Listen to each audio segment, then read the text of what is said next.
Alors, je double-clique à droite du nom du calque 2. Ça fait apparaître les options de calque. Dans les options de calque, ne commencez pas à cliquer n'importe quoi. La seule chose qui nous intéresse ici, c'est de changer la couleur, la manière dont les vecteurs apparaissent dans l'illustration. Sachant que, bien sûr, à la fin, ils disparaissent, ils ne font pas partie de l'illustration. Donc je vais prendre par exemple du bleu foncé.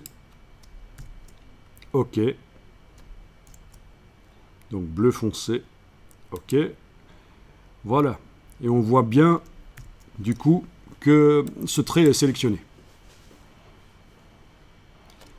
Tiens, quand je double-clique sur le crayon, comment est-ce qu'il est réglé au niveau de la fidélité? Ah, il est réglé comme ça chez moi.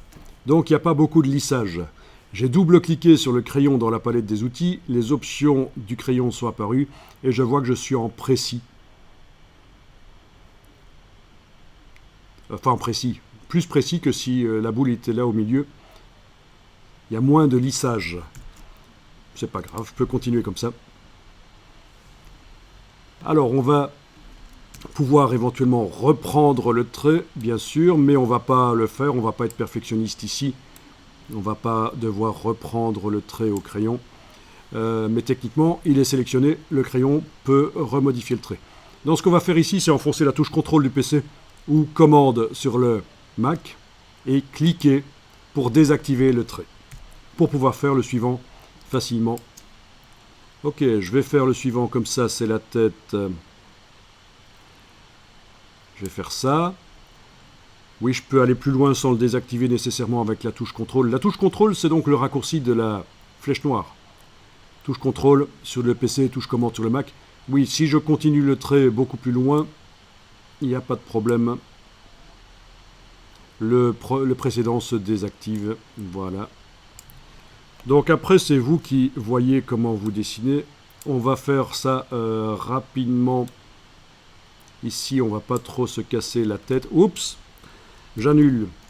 Il m'a supprimé le trait précédent, donc je dois vraiment faire touche CTRL-clic pour indiquer que je désactive le trait, sinon... Ah oui, je vais aller en arrière parce qu'il m'a un peu foiré la chose quand même. CTRL-clic. Voilà, je voulais faire ça. CTRL-clic. Je voulais faire ceci aussi. Ok. CTRL-clic. Voilà. Ok. Alors. Le bec. Bon, c'est un peu épais comme trait ce que j'ai choisi 1 mm finalement. Mais c'est pas grave, ça va le faire.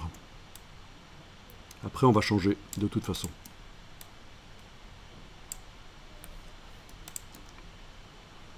Donc vous faites ça rapidement parce que c'est juste voir quel est le principe en fait du dessin avec des traits comme ça.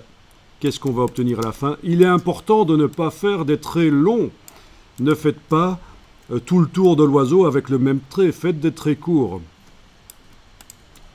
Comme vous feriez, enfin je ne sais pas, ça dépend. Mais en tout cas, voilà.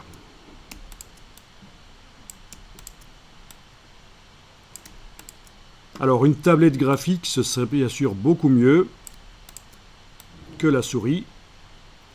Du temps, en ayant du temps pour faire bien les choses, ce serait mieux aussi. Mais bon. Voilà, on peut dire que l'oiseau est dessiné. On va l'enregistrer.